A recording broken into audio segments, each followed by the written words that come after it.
So tell me, you lived here for 30-something years. They're classifying this fire as a potential hate crime. What do you think about that? I think that if people just stayed in their own side of town, their own neighborhood, that things like that wouldn't happen.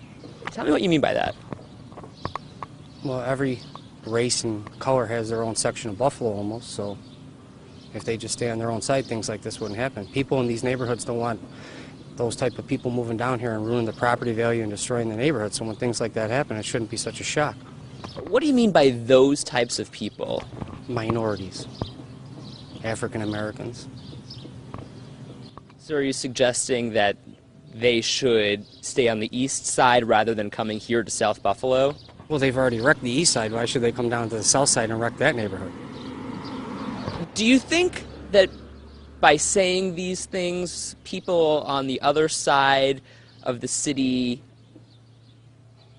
get offended? Do you think that there's some sort of a bias, potentially? A lot of people feel this way. They just won't say it. But you are. Yeah. Why are you coming out and saying these things? Because I own a home and I see what happens when they move into the neighborhood. Property value goes down, kids on the corner, crime goes up. The east side used to be a beautiful place. Look what they did to that. Do you think that there's an issue, though, in what you're saying? Well, I'm sure there is, but, I mean, you got to take a look at why it's an issue. What do you mean by that? I mean, they just ruin neighborhoods. I guess what I'm getting at is that you're generalizing tremendously. These people might have just been here looking for a different way of life, a better way of life. Maybe people are afraid after you let one family in, then more of them come in.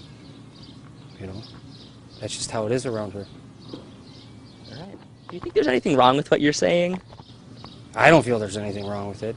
A lot of people would feel wrong about it, but I don't.